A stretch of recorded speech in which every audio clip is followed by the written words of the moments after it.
I am here with the very fabulous Sonia Kashuk, who I met many, many years ago. It's exciting to see you again, Sonia. We're on set for the Orbe shoot, the June cover, and Sonia and I were just having a discussion about how professional makeup artists can be more professional, especially in taking care of their brushes and other applicators. Something I just thought about, it's brushes, but it's the whole display of your case. Like when you walk into a studio, you want to open up your pack of goodies and know that everything is pristine.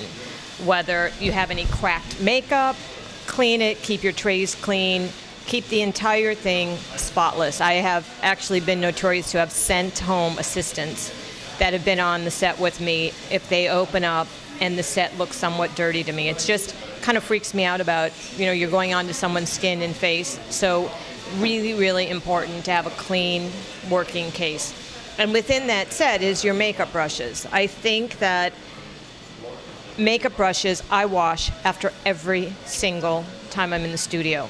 I keep them separate, so once I've used them, they are in a different pack. They remain in a different pack, so that when I get home at night, I wash them at the kitchen sink, I lay them flat to dry, and then they're ready for use the next day or whenever I'm back in the studio again. So that brushes, whenever I'm walking into the studio, are ready to go and clean. And you'll notice that the more you wash your brushes, they actually get softer and feel better. The main thing that I've always said, how you can tell a great brush, it feels great. You don't want it to be pokey. There should be no pokiness at all on the surface.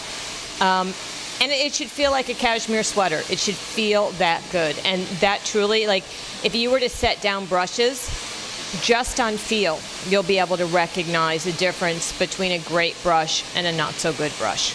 I have synthetics that I use that are all nylon that are great for applying creams. And, I use them for cream blush, cream powders, or applying lip.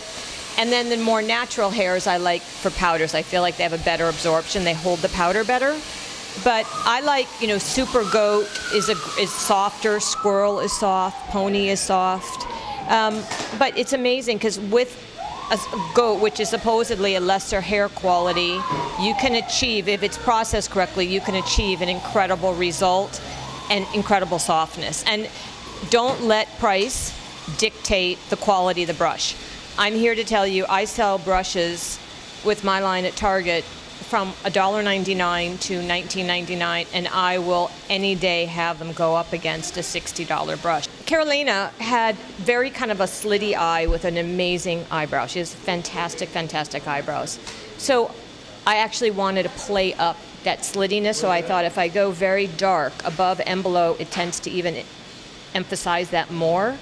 And I know that Orbe was planning to do different shapes and have it coming into the face, and I thought it's an incredible frame for the eyes so that it's strong, and it'll make a statement, but it doesn't take away everything else, kind of remains a little bit soft. And all of her features are strong. She has a strong mouth, she has strong eyes, she has a strong brow, so I kind of didn't want her to get lost by doing no makeup, so I thought be strong but be pretty. I think that there's also that thing there that you can go strong and you lose the prettiness. It's really important to hold on to something pretty. One of the things I always have amazing memories about is being on safari in Africa with Christy Turlington for British Vogue. That's one that stands out. It was just extraordinary. I mean, it was one of those trips that every day I still reminisce about it. I talk about wanting to take my kids back on safari. It's just a magical place. I think about Linda Evangelista for American Vogue in Scotland when we did a whole plaid story, which was really fantastic. I was actually with Orbe, with Christy Turlington in Russia in the 80s. It was a great trip. It was kind of this very underground Russian experience, and it was great. It was fun because it was Christy, Orbe, and I, which are all good friends. So it was something special. I think it's really important to, if you're comfortable with where you're at, great, but you can always know more. I feel like the more I learned and understood, the more I realized I didn't know.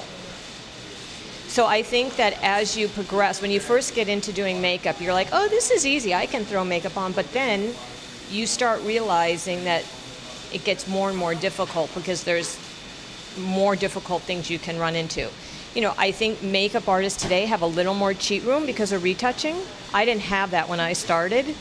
And I remember I used to always test on these big giant 8x10 cameras, and everything had to be perfect. It had to be perfection. And so I would say is that know that there's a lot more than meets the eye in makeup. Thank you so much. Beautiful job today, and I can't wait to see the finished shots. Fun to be here. Thank you.